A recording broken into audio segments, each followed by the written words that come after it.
Shaquille O'Neal, basketball legend, racially profiled in his own neighborhood. Watch how he turns this injustice into a fight for change. Like, subscribe, and comment to join the movement. Shaquille O'Neal, a man who had seen more of life than most could imagine, let out a deep sigh as he guided his brand-new Lexus down the winding streets of his neighborhood in Silver Lake, an upscale community known for its peace and quiet. It had been a long, grueling day at practice, one of those days that tested his patience and resolve. But now, with the cool evening air slipping through his cracked window and the smooth rhythm of jazz enveloping him, he felt a familiar sense of calm. His work as a basketball player often left him drained, but the drive home was always his escape, a space to breathe and reflect. Shaquille was no stranger to challenges. His journey to becoming a celebrated athlete had been anything but easy. As a young black man growing up in the inner city, he had to fight for every inch of his success. The basketball court had been a battlefield, and even as he rose through the ranks, he faced discrimination from those who couldn't accept that someone like him could hold so much influence and fame.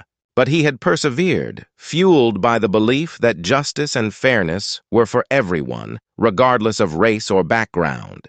His achievements were a testament to his resilience and determination.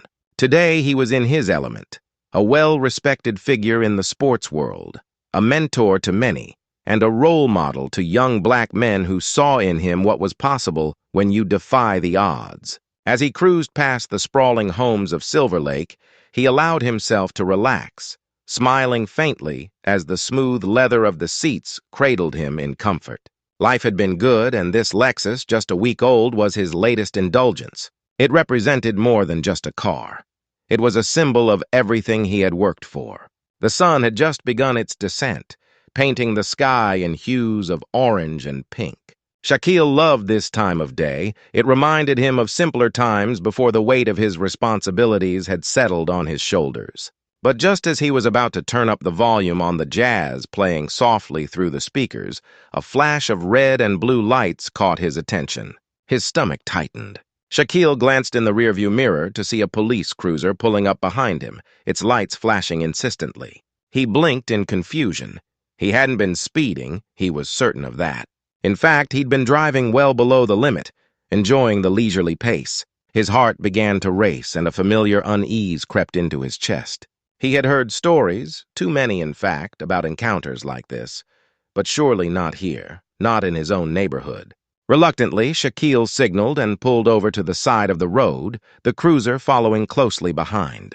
The tranquil atmosphere of the neighborhood was shattered as the flashing lights painted the quiet streets in a harsh, rhythmic glow. Shaquille's fingers gripped the steering wheel tightly, a sense of dread beginning to settle over him. He reminded himself who he was. A respected athlete, a man of influence. This had to be a misunderstanding. A sharp knock on his window made him jump. Shaquille turned to see a tall, broad-shouldered officer standing just outside the driver's side window, her face hard and unreadable. Her badge gleamed under the streetlight. "Officer Drexler," he read on her badge. He hesitated for a moment, then lowered the window. "License and registration," Officer Drexler barked, her tone cold, devoid of any courtesy. There was no greeting, no explanation, just a command. Shaquille's brow furrowed in confusion, but he complied, retrieving his documents from the glove compartment and handing them to her. She snatched them from his hands, barely glancing at them before shifting her gaze back to him. Her eyes narrowed, scrutinizing him in a way that made his skin crawl. "Step out of the car," she ordered, her voice hard, leaving no room for argument. Shaquille blinked, momentarily stunned. "Excuse me?" he asked, his voice calm but filled with confusion. "I said step out of the car," she repeated more forcefully, her hand resting on the gun holstered at her side. Something in her stance told Shaquille this was not a request. His pulse quickened, but he kept his composure. He had faced situations like this before, though not since he'd earned his fame. He knew his rights, he knew the law. He also knew that in moments like this, staying calm was crucial. "Ma'am, there must be some kind of mistake," Shaquille began, his voice measured. "I'm Shaquille O'Neal. This is my vehicle, and I live just down the street." Officer Drexler raised an eyebrow, her expression unchanging. "Step out of the vehicle, mister." "O'Neill, or we'll have a problem," she said, her hand tightening around the grip of her holstered gun. Shaquille's stomach dropped. He had expected her demeanor to soften at the mention of his name. After all, he was a household name in this city. Yet she showed no recognition, no respect. His title seemed meaningless to her. Swallowing his rising frustration, Shaquille pushed open the car door and stepped out, his movements slow and deliberate. He stood beside his vehicle, his heart pounding in his chest as Officer Drexler eyed him, circling him like a predator assessing its prey.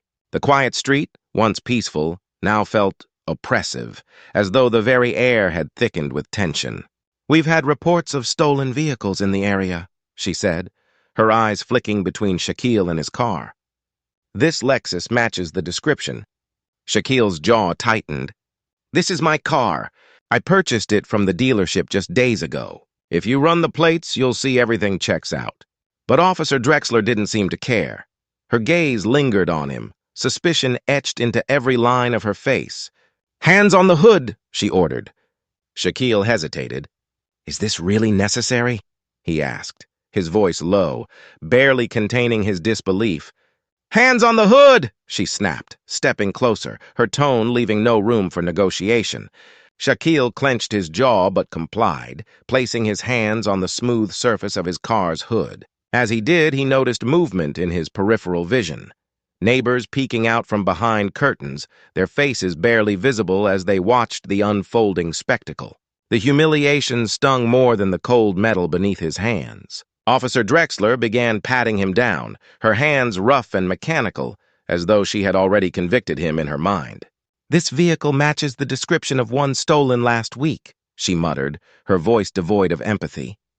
"I've already told you," Shaquille said, his voice tight with controlled anger. "This car is mine." But Officer Drexler wasn't listening. She didn't care. To her, he was just another suspect, another black man in a nice car. As she reached for her handcuffs, Shaquille knew he had to act. His heart pounded in his chest, but his mind was clear. He wasn't going to let this happen, not without a fight.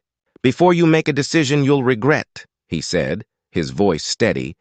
"I suggest you call your superior." Officer Drexler paused, her hand hovering above the cuffs. For the first time, a flicker of uncertainty crossed her face. Shaquille met her gaze, unflinching. "Do your job properly, officer. Run my plates and call your captain." The tension between them hung thick in the air. But finally, with a muttered curse under her breath, Officer Drexler reached for her radio.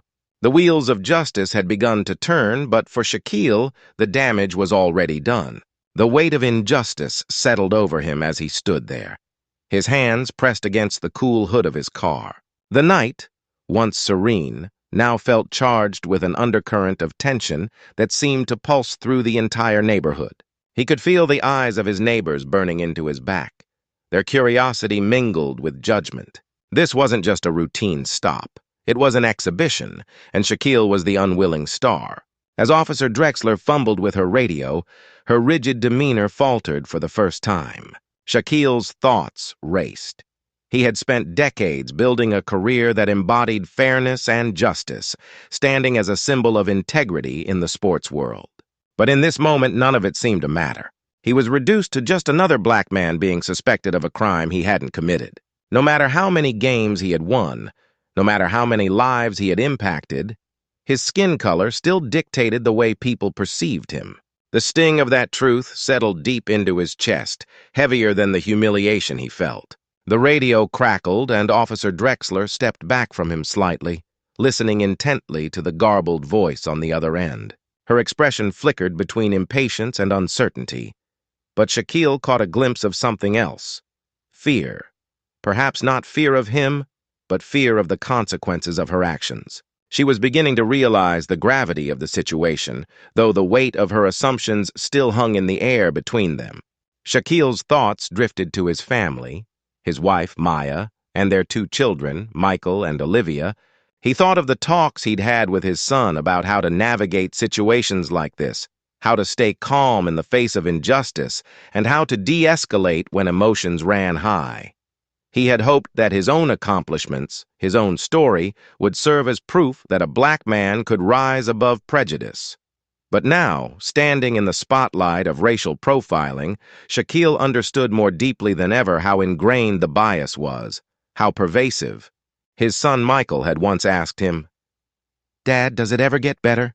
Do people ever really stop seeing us like this?" Shaquille had paused, unsure of how to answer, not wanting to crush his son's hopes with the hard truth. He had told Michael to stay strong, to stay dignified, and to never let anyone strip him of his worth. But here he stood, feeling the very dignity he had fought for being eroded under the scrutiny of an officer who saw only his skin color, and not the man behind it. The seconds dragged on, each one heavier than the last. Finally, the radio crackled again, and Officer Drexler visibly tensed. Shaquille could hear the voice on the other end, though he couldn't make out the words. But it didn't matter. The officer's face said it all. She had made a mistake, a colossal one, and now she had to confront the reality of what she had done. Shaquille turned slowly, lowering his hands from the car, his gaze steady as he met Officer Drexler's eyes. "Well?" he asked, his voice low but firm, every word carefully measured. "What now, officer?" For a moment, she didn't respond. She looked at him, her expression a mixture of embarrassment and stubborn defiance. Her hand, which had been hovering over her radio, dropped to her side. She took a step back, exhaling sharply as though trying to regain her composure, but it was clear she was shaken. Her earlier arrogance had melted away, replaced by the dawning realization that she had overstepped her authority in a way that couldn't be undone. She began, stumbling over her words. "There seems to have been a misunderstanding." Shaquille raised an eyebrow, the anger he had been holding back bubbling just beneath the surface. "A misunderstanding?" he echoed, the disbelief in his voice cutting through the air like a blade. "Is that what we're calling it, Officer Drexler?" Drexler shifted uncomfortably. I thought—" Shaquille didn't let her finish. "You thought what?" he demanded, his voice growing harder, though still controlled. "That I stole this car? That I'm some criminal driving through this neighborhood because I don't belong here?" He stepped closer, his towering presence casting a shadow over her, though he kept his movements slow and deliberate. "Tell me, officer, what exactly did you think when you pulled me over? Because I'd like to understand how an athlete, someone who's made this city proud, is mistaken for a criminal in his own neighborhood." Her face flushed a deep red, but she didn't answer. She couldn't. There was no justification that could explain away her actions. The weight of her own prejudice hung over her like a dark cloud, and she knew it. The silence stretched on, uncomfortable and thick, until finally the sound of another engine broke the tension. A second police cruiser pulled up, and Shaquille recognized the man who stepped out. Captain Rivera, a seasoned officer with gray streaks peppering his dark hair and a weary look in his eyes that spoke of years spent navigating the politics of law enforcement. He moved with purpose, his face set in a stern expression as he approached the scene. "Shaquille!" Captain Rivera called out as he neared, his tone filled with urgency and concern. "I'm so sorry about this." "We got the call, and well, it looks like there's been a terrible mistake." Shaquille crossed his arms over his chest, his jaw clenched. "Mistake," he repeated, his voice filled with bitterness. "That's the word we keep using tonight, isn't it?" Rivera stopped a few feet from Shaquille, his eyes briefly flicking to Officer Drexler, who stood stiffly to the side, her face burning with shame. The captain exhaled heavily before turning back to Shaquille. "I can't tell you how sorry I am for this. This is unacceptable." Shaquille's anger simmered beneath the surface, but he kept his voice steady. "Sorry won't undo what's already been done, Captain. I was humiliated in front of my own neighbors, my character, my integrity reduced to nothing in a matter of minutes. What happens next? What do you do about this?" Rivera ran a hand through his hair, clearly uncomfortable. "We'll handle this internally, Shaquille. I'll make sure Officer Drexler faces the consequences. This isn't something we take lightly." Shaquille studied the captain's face, his sharp eyes searching for any sign of real accountability. He had seen too many situations like this where officers were reprimanded behind closed doors, but the system that allowed such blatant racism to thrive remained unchanged. He had no interest in a half-hearted apology or a slap on the wrist. This moment was bigger than him, and he knew it. "I want more than just an internal review, Captain," Shaquille said, his voice hardening. "I want this to be public. I want this to be addressed in front of the community so people see that there are real consequences for racial profiling. I want transparency and I want action." Rivera hesitated, glancing again at Officer Drexler, who had gone pale at Shaquille's words. "Shaquille, I understand your frustration, but—" "No, Captain," Shaquille interrupted. "You don't understand, not really. You've never had to live with this, but I do. And so does every other black man and woman who's been in my position. If we don't make this right, if we don't hold people accountable, it's going to keep happening." The captain swallowed hard, then nodded slowly. "You're right," he admitted, his voice quieter now. "You're absolutely right." Shaquille took a deep breath, the tension in his chest loosening just a fraction. "Then do something about it," he said simply. Captain Rivera glanced at Officer Drexler once more, then turned back to Shaquille. "I will, Shaquille. I promise you I will." But Shaquille had heard promises like this before, and as he stood there watching Captain Rivera attempt to salvage the situation, he knew this was only the beginning of a much larger battle. A battle not just for his dignity, but for the dignity of everyone who had ever been wrongly judged not by their actions but by the color of their skin. As the night deepened around them, Shaquille turned back toward his car, his mind already racing with the next steps he would take. This fight wasn't over.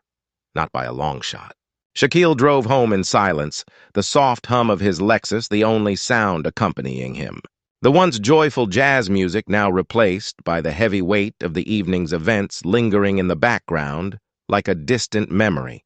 The streets, usually filled with a comforting sense of familiarity, now felt alien.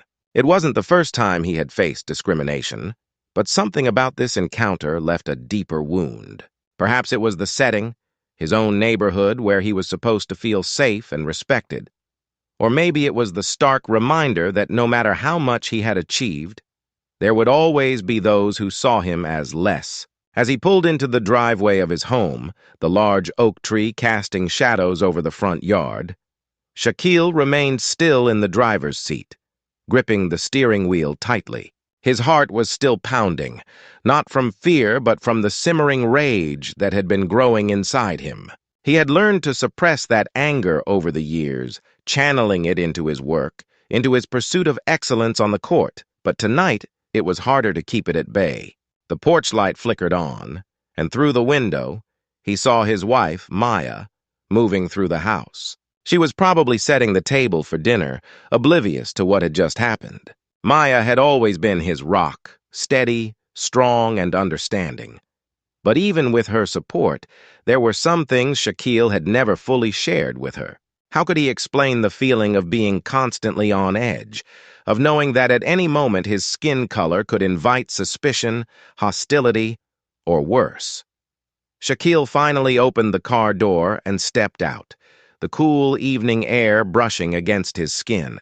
He stood for a moment, gazing at his home, a beautiful two-story house with a well-kept lawn and large windows that let in plenty of light during the day. It was everything he had dreamed of when he was younger, growing up in a cramped apartment in the city. But now it felt like a facade, a reminder that even the most successful among them couldn't fully escape the burden of racial profiling. He walked toward the front door, each step feeling heavier than the last. As he reached for the doorknob, the door swung open, and there stood Maya, her face lighting up at the sight of him. "Hey, love," she said, her voice warm and welcoming. "Dinner's almost ready. How was your day?" Shaquille hesitated for a moment, forcing a smile. "It was long," he replied, stepping inside. The familiar scent of her cooking filled the air, but tonight it didn't have its usual comforting effect. "I'll be right in, just need a minute." Maya's eyes narrowed slightly as she studied his face. She knew him too well, could sense when something was off. "Shaquille, what happened?" He sighed, running a hand through his hair. "I got pulled over." Her brow furrowed. "Pulled over for what?" "Racial profiling," he said bluntly, the words tasting bitter in his mouth. I was driving home and an officer assumed I'd stolen my own car. Maya's expression shifted from confusion to anger in an instant. Are you serious? In this neighborhood? Who was it? What did they say? Officer Drexler, he replied, walking past her into the kitchen. She didn't say much, just treated me like I was a criminal until her captain showed up and realized who I was. Maya followed him, her eyes blazing with indignation. Shaquille, this is unacceptable. You're one of the most respected athletes in this community. How dare they? It doesn't matter, Shaquille interrupted, his voice low but firm. None of that matters when they see my skin first. Maya fell silent, the truth of his words sinking in. She knew this reality well. Though their lives were comfortable, their success hard-earned, they could never fully escape the harshness of racial prejudice. Maya had faced her own share of discrimination in her professional life, where her intelligence and professionalism were often questioned or dismissed because of her race. What are you going to do about it? She asked, her voice softer now, but still filled with resolve. Shaquille leaned against the kitchen counter, his hands gripping the edge as he stared at the floor. I don't know yet, he admitted. Captain Rivera said they'd handle it internally, but that's not enough. I need to do something more. This can't keep happening, not to me, not to anyone. Maya stepped closer, placing a hand on his arm. You're right, it can't. But whatever you decide, you know I'm with you. Shaquille nodded, grateful for her unwavering support, but the weight of the decision still pressed heavily on him.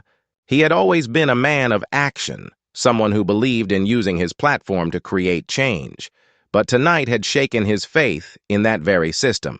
He had dedicated his life to not only winning games but also ensuring fairness off the court, yet he had been subjected to the very injustice he fought against. Later that evening, after dinner and after the children were tucked into bed, Shaquille found himself sitting in his study, the soft glow of the desk lamp illuminating the room.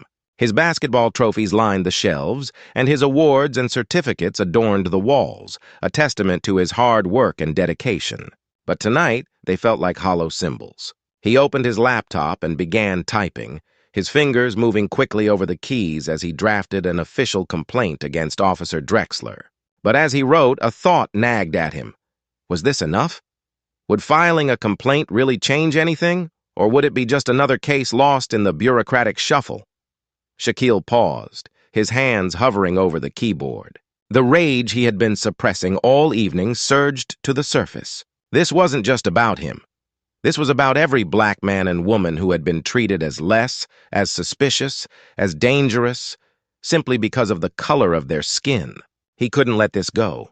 He had to do more. With renewed determination, Shaquille opened a new document, this time drafting a letter to the local news outlets, outlining what had happened and calling for a public discussion on racial profiling in the community. He was done with quiet battles fought behind closed doors. If the system wasn't going to change from within, he would force it to change by making sure the whole community knew what had transpired. He clicked save on the document, then leaned back in his chair, exhaling slowly. It wasn't enough to protect himself. He had a responsibility to use his position, his platform, to speak out for those who couldn't. The silence of the house enveloped him as he sat there, the weight of the night still heavy on his shoulders, but now balanced by a sense of purpose. This was his fight, but it was also much bigger than him. He was standing on the front lines of a battle that had been waged for generations, and he wasn't about to back down. Shaquille turned off the laptop and stood, glancing out the window at the quiet street beyond. The neighbors who had watched him from behind their curtains, who had witnessed his humiliation, would soon know the full story. And once they did, Shaquille would make sure they couldn't look away. As he headed to bed, the anger still simmered beneath the surface, but it was tempered now by a clear sense of direction. Tomorrow, he would take action, not just for himself, but for every person who had ever been wronged by a system that saw them as guilty before innocent. And this time, the community would have no choice but to listen. Shaquille awoke early the next morning, his mind already buzzing with the gravity of the day ahead. The sunlight filtered through the curtains of his bedroom, but it felt different, sharper, as if it were illuminating not just his surroundings, but his intentions. He had spent the night thinking, planning, and now It was time to act. Maya was already up. Her light footsteps echoed from the kitchen as she prepared breakfast for the kids. The smell of fresh coffee wafted through the house, but Shaquille wasn't hungry. He couldn't shake the feeling that today was the start of something much larger than himself. This wasn't just about clearing his name or seeking retribution. It was about exposing the deeper truth, one that too many in his community had been forced to live with for far too long. As he dressed in a crisp white shirt and dark slacks, Shaquille caught a glimpse of his reflection in the mirror. The man staring back at him was no longer just an athlete confined to the limitations of a basketball court. Today, he was an advocate, a voice for the voiceless. He had tried playing by the rules, working within the system, but it was clear that wasn't enough. The system itself was broken, and now it was time to confront it head-on. Downstairs, Maya was bustling about the kitchen, pouring coffee into a mug when she noticed Shaquille descending the stairs. Her eyes immediately honed in on his face, reading the determined expression etched there. "You're leaving early," she said, her tone gentle but curious. Shaquille nodded, grabbing his briefcase from the corner of the hallway. "There's something I need to take care of." Maya set the coffee pot down and crossed the kitchen to stand in front of him. "You're going through with it, aren't you? The press, the public statement?" He met her gaze, his eyes unwavering. "I have to, Maya. This isn't just about me anymore. It's about all of us. If I don't speak up, who will?" She sighed, her hand resting lightly on his arm. "I know. Just be careful. You know how these things can escalate." Shaquille placed his hand over hers, offering a reassuring squeeze. "I will, but we can't stay quiet any longer." Maya nodded, though the worry didn't leave her face. "Just make sure you're not fighting alone, okay? Don't carry all of this on your shoulders." He kissed her forehead softly before heading out the door, his mind already racing with the steps he needed to take.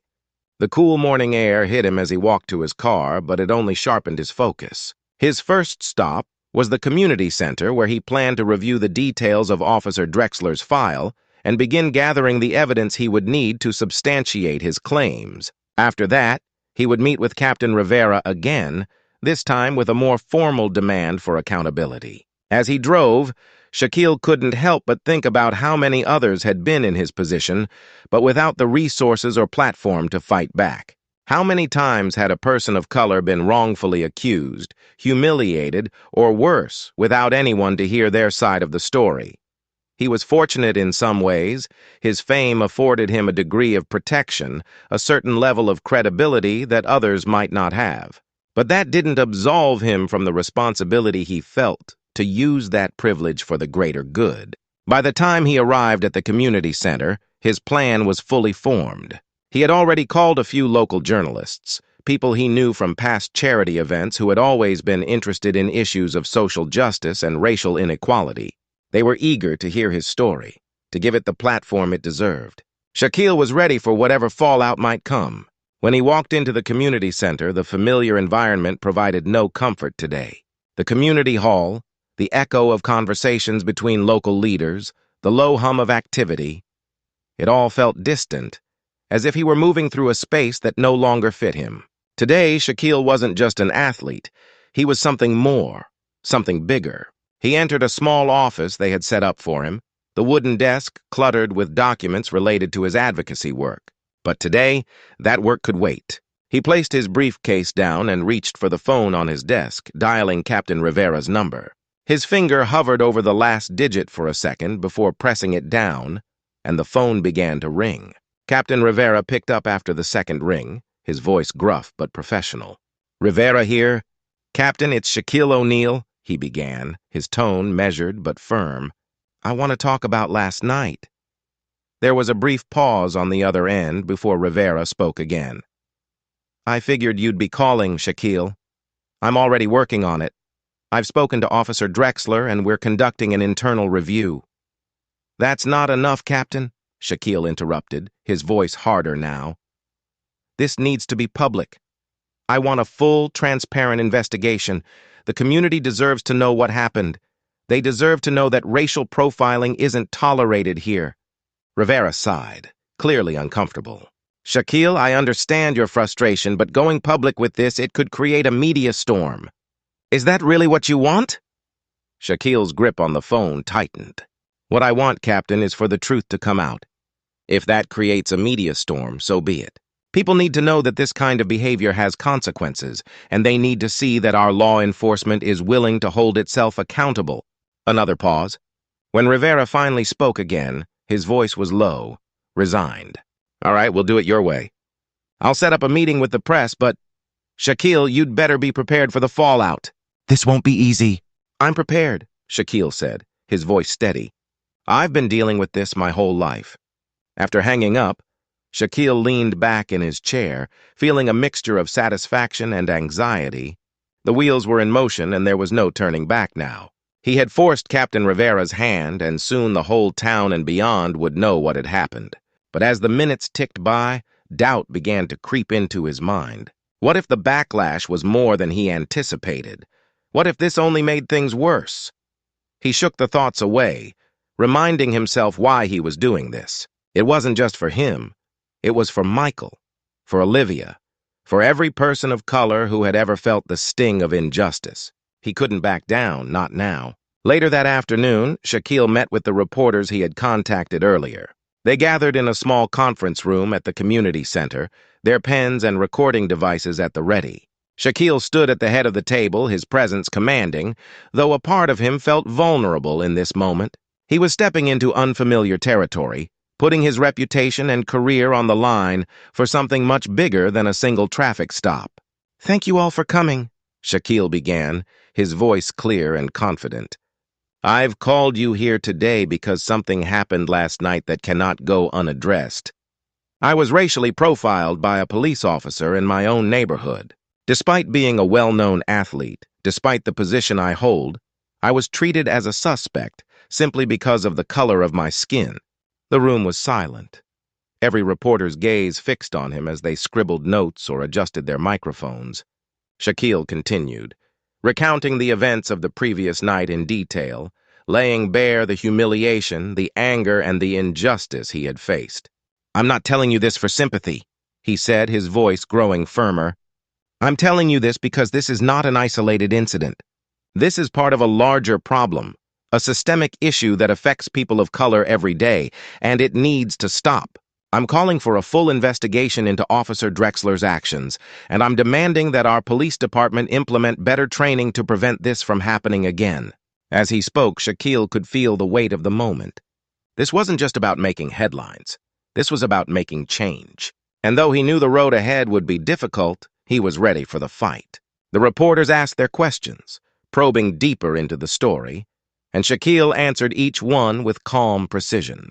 By the end of the meeting, it was clear that the story would make waves, and that's exactly what Shaquille wanted. The community needed to see this, needed to understand that silence only allowed the injustice to continue.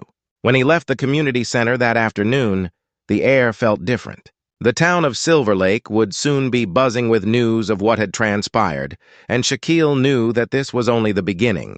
He was prepared for the challenges ahead, knowing that real change never came without resistance. As he drove home, the streets of his neighborhood came into view, but they no longer felt like the familiar haven they once were. The truth had been unveiled, and now Shaquille was stepping fully into a fight for justice, not just for himself, but for every person who had ever been wrongfully judged. And this time, the whole world was watching. The days that followed Shaquille's public statement were anything but quiet. The once serene and insulated town of Silver Lake had become the epicenter of a growing storm. News of the incident spread faster than Shaquille had anticipated. Social media erupted with debates and discussions, while local news channels aired segments about the story, sparking a conversation that stretched far beyond the town's borders. Shaquille had expected pushback, but the intensity with which it came was staggering. For every person who stood in solidarity with him, there were just as many who resisted, their voices loud and defensive. Some of the town's more conservative residents began circulating their own narratives, distorted versions of the events that sought to paint Shaquille as someone who was overreacting, playing the race card, or stirring unnecessary tension. Others claimed Officer Drexler had simply been doing her job and that Shaquille was using his fame to seek special treatment. Shaquille's phone buzzed constantly with messages, some supportive, others hostile. Anonymous threats began to trickle in, warning him to back off or accusing him of trying to ruin a good officer's career. His email inbox was flooded with messages, both from friends offering words of encouragement and from strangers spewing hate. But amidst the chaos, Shaquille held his ground.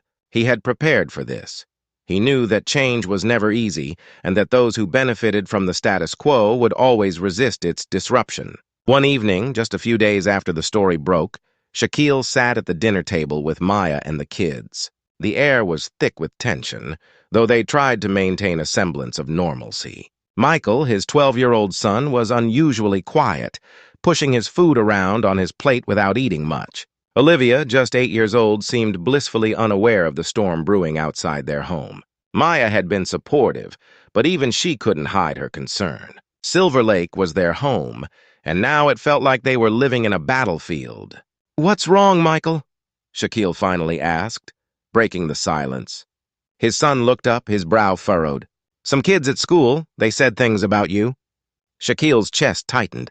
He had expected this too, but hearing it from his son stung in a way he hadn't prepared for. "What did they say?" Michael hesitated before speaking again. "They said you're making everything about race. They said you're trying to get that officer in trouble for no reason." Shaquille exhaled slowly, setting down his fork. "Michael, what happened wasn't just about me. It's about something bigger. Do you understand that?" His son nodded, but the confusion in his eyes was clear. "Yeah, but it's hard. They keep saying you're doing it just for attention." Maya reached over, resting a hand on Michael's shoulder. "Your dad is standing up for something important, something that a lot of people don't understand," she said gently. "But that doesn't mean he's wrong." Shaquille looked at his son, searching for the right words. "Sometimes doing the right thing means people will say things about you that aren't true, but that doesn't change what's right. You know what happened to me wasn't fair, right?" Michael nodded again, more firmly this time. "I know. I just don't like people saying bad stuff about you." Shaquille's heart ached. "I don't like it either, but that's part of the fight. And sometimes when you fight for what's right, you make people uncomfortable. But if I don't stand up, if I don't speak out, this will keep happening to other people too. And that's something I can't allow." Michael looked down at his plate, absorbing his father's words, while Olivia, still too young to grasp the full extent of the situation, remained blissfully absorbed in her drawing at the table. Shaquille's gaze shifted to Maya, and the unspoken worry in her eyes mirrored his own. This wasn't just about a traffic stop anymore. It was about their entire family and the ripples that were now spreading through their lives. The next day, Shaquille returned to the community center for a scheduled meeting with local leaders to discuss the next steps. But the atmosphere had changed. Colleagues who had once greeted him warmly now avoided eye contact or spoke in hushed tones as he passed. He could feel the tension in the air, the way people had suddenly become uncomfortable around him. He had expected it. Change always made people uneasy, but it didn't make it any easier to bear. "Mr. Carson," a community leader who had always been cautious about rocking the boat, caught up with him in the hallway as he headed to the meeting room. Carson had always been one of the more conservative voices in Silver Lake, and though their interactions had been cordial, they had never been close. "Shaquille," Carson said, his voice low, "can I have a word?" Shaquille nodded, though he already knew where this conversation was headed. The two men stepped into an empty office, and Carson closed the door behind them. "I've been hearing a lot about what's been going on," Carson began, his tone careful, almost diplomatic. "This thing with the police, it's really stirring things up." Shaquille remained silent, waiting for him to continue. "I'm not saying what happened to you wasn't wrong," Carson went on. "But going to the press like that? You're a public figure, Shaquille. We have to maintain a certain level of decorum. You know how sensitive things can get in this town?" Shaquille's jaw tightened, but he kept his voice calm. "And what would you have me do, Mr. Carson? Stay silent? Let them sweep it under the rug? I've spent my whole career fighting for justice, and now that I'm the one being wronged, I'm supposed to pretend it didn't happen?" Carson sighed, rubbing his temple. "I get that you're upset, but you have to think about the long-term consequences. This kind of publicity, it could affect your career, your reputation. People don't like it when public figures get involved in political issues. This isn't a political issue, Shaquille shot back, his voice firm. This is about basic human rights. It's about justice. And if I can't speak up for that, then what's the point of any of this? Carson looked at him for a long moment, his face unreadable. Finally, he nodded, though his expression remained guarded. Just be careful, Shaquille. You've worked too hard to throw it all away over one incident. One incident, Shaquille repeated, his voice laced with disbelief. This isn't just one incident, Mr. Carson. It's part of a much bigger problem, and if we don't stand up to it, nothing will ever change. Carson didn't reply, and the silence between them stretched out, heavy and uncomfortable. Finally, Shaquille turned and left the room, his frustration simmering beneath the surface. He had expected this kind of pushback, but it still stung. People like Carson, who benefited from the system as it was, would never fully understand the stakes. That afternoon, Shaquille met with Captain Rivera once more. This time, the mood was different. The captain looked tired, worn down by the media attention and the growing pressure from both sides of the issue. Shaquille, Rivera greeted him as Shaquille entered the police station. I've arranged for a press conference tomorrow. Officer Drexler will be present, as well as a representative from the mayor's office. We'll make a public statement addressing the situation and the steps we're taking to prevent this from happening again. Shaquille nodded, though he could sense the reluctance in the captain's tone. Good, that's a start. Rivera sighed, leaning back in his chair. You know this isn't easy for anyone involved, right? Officer Drexler, she's a good cop. She made a mistake, but she's not the villain here. Shaquille's gaze hardened. She may not be a villain, but she represents a system that is broken, Captain. A system that treats people like me as suspects first, citizens second. That's what this is about. Rivera ran a hand through his graying hair. I know, believe me, I know. But change doesn't happen overnight, Shaquille. No, Shaquille agreed, his voice resolute. It doesn't, but it has to start somewhere, and this is where it starts. The press conference the next day was tense, with cameras flashing and reporters crowding the room. Captain Rivera made his statement, acknowledging the incident and outlining the police department's plans for additional training on racial sensitivity and de-escalation. Officer Drexler stood beside him, her face pale and expression unreadable. When it was Shaquille's turn to speak, he stepped up to the podium, feeling the weight of every eye in the room on him. This is not about one officer, Shaquille began, his voice steady. This is about a system that has failed too many times. A system that assumes guilt based on race, that profiles and discriminates without accountability. Last week, I was treated like a criminal in my own neighborhood simply because of the color of my skin, and that is unacceptable. He paused, letting his words sink in. I'm here today not just for myself, but for every person who has ever been judged unfairly, for every black man and woman who has been pulled over, harassed, or worse without cause. This has to stop, and it stops here, in Silver Lake, with this police department. The room erupted in questions, but Shaquille was prepared. He answered with the same calm determination he had shown on the court, emphasizing the need for systemic change, not just apologies or empty promises. He spoke of the need for community involvement, for transparency, and for real, lasting change. After the press conference, the community's response was mixed. Some praised Shaquille for his courage, while others criticized him for bringing unwanted attention to Silver Lake. But the narrative was shifting. The conversation was growing, and it was clear that this wasn't just about one incident anymore. It was about a community waking up to the need for reform.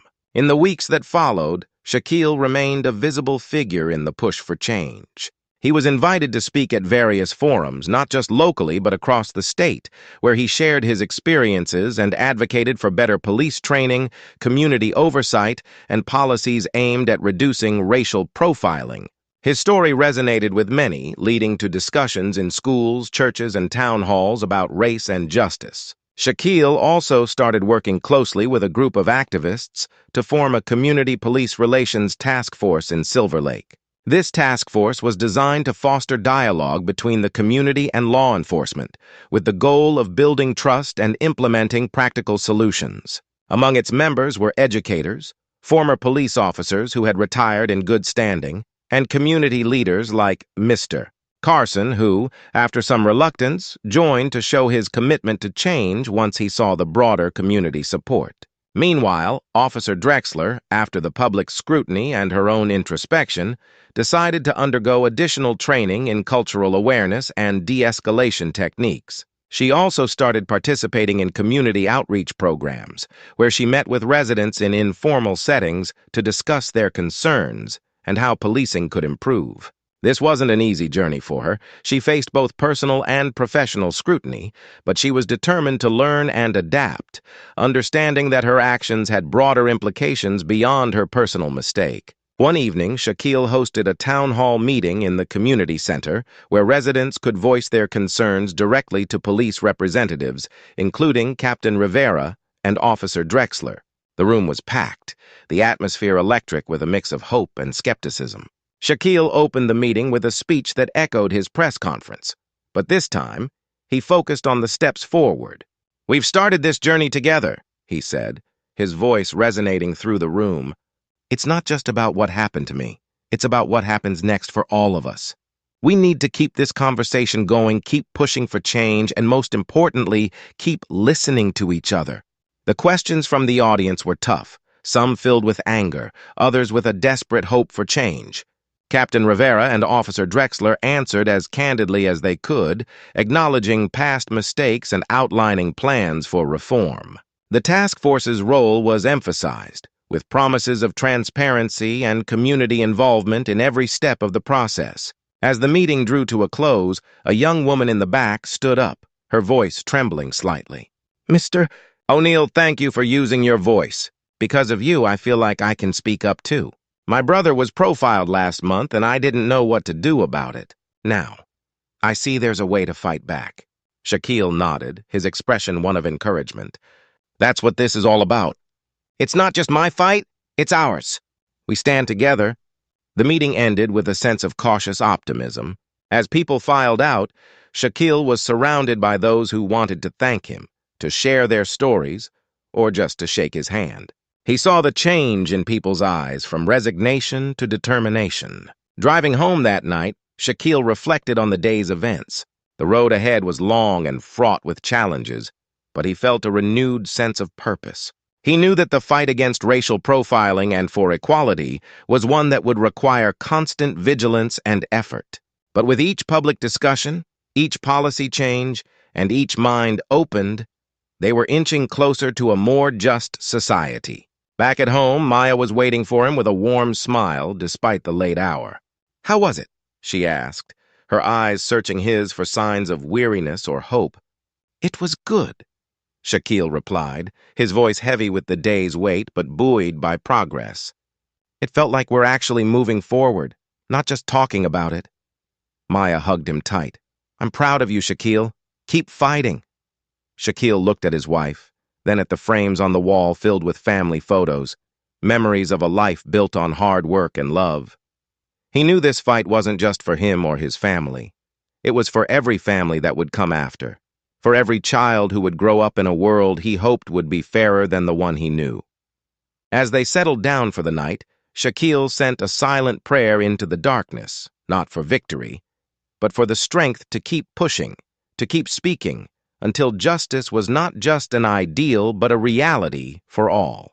This was his legacy now, not just as an athlete but as a man committed to change. And in the quiet of his home, with his family safe around him, he knew this was where he belonged, in the heart of the struggle, where every step forward was a step toward a better future. Over the next few months, the changes in Silver Lake became more palpable.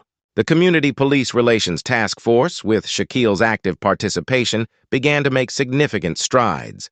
They introduced several initiatives aimed at fostering trust and understanding between the community and law enforcement. The impact of these initiatives was starting to show. Complaints about racial profiling decreased, and there was a noticeable increase in community events where police and residents mingled on equal footing. But not all was smooth sailing. There were still moments of tension, reminders that change is often resisted by those who cling to the old ways. One such incident occurred when a group of young black men were stopped by police under suspicious circumstances. The community, now more organized, rallied quickly, demanding accountability. Shaquille was at the forefront, ensuring the situation was handled with transparency. The officers involved were placed on administrative leave pending an investigation, and the task force held an emergency meeting to address the community's concerns. During this meeting, Captain Rivera, who had become a more visible figure in the community, admitted, "We've made progress, but we're not there yet. This is why we need to keep pushing, keep learning, and keep listening." Shaquille, standing beside him, added, "This isn't about pointing fingers, it's about fixing the system. Every incident is a lesson, a reminder of how much further we need to go." The dialogue between the community and law enforcement was evolving into something more constructive. There was a sense that while the issues were deep-rooted, the will to change was becoming stronger. On a personal level, Shaquille faced his own battles. The intense public scrutiny and his deep involvement in activism were taking a toll. He had to balance his advocacy with his family life and his basketball career, which was still in full swing. There were nights when the weight of it all kept him up, nights when he questioned if he was doing enough. Maya, ever his anchor, noticed his fatigue. One evening, as they sat together in their living room, she voiced her concerns. "Shaquille, you're giving so much of yourself. You need to take care of you, too." He nodded, understanding her worry but also driven by a sense of duty. "I know. But if not me, then who? If I can make a difference, I have to try." She leaned into him, her voice soft but firm. "Just remember, you're not alone. We're all in this together." Shaquille took her words to heart, beginning to delegate more within the task force and involving community members more deeply so that the movement wasn't just his, but belonged to everyone who believed in justice. The year culminated in a community festival celebrating unity, which had become an annual event to highlight the progress made. This year, it was bigger, with cultural performances, food from various backgrounds, and speeches from community leaders, including Shaquille. Under the festive lights, with his family by his side, Shaquille gave a speech that encapsulated the journey so far. "We've come a long way," he said, his voice carrying over the crowd. "But remember, this isn't the end. Each one of us here has to keep this spirit alive. Keep pushing for justice, equality, and understanding. Silver Lake isn't just a place on a map, it's a testament to what we can achieve together." As the festival continued into the night, there was laughter, music, and a palpable sense of community. Shaquille watched from the sidelines, his heart full. He knew that the fight for justice was never truly over, but moments like these were reminders of why it was worth it. His actions had rippled out beyond Silver Lake, inspiring other communities to look at their own practices, to question, to demand better. As he walked home with Maya, their hands intertwined, the streetlights cast long shadows, but the darkness seemed a little less daunting. They spoke of the future, of the work still ahead, but also of the hope that had begun to take root in their community. Shaquille knew he would continue this fight, not just for himself, but for Michael, Olivia, and for every person who deserved to live in a world where justice wasn't just an ideal, but a reality. And with each step, each conversation, each moment of unity, they were closer to that vision, step by step, together.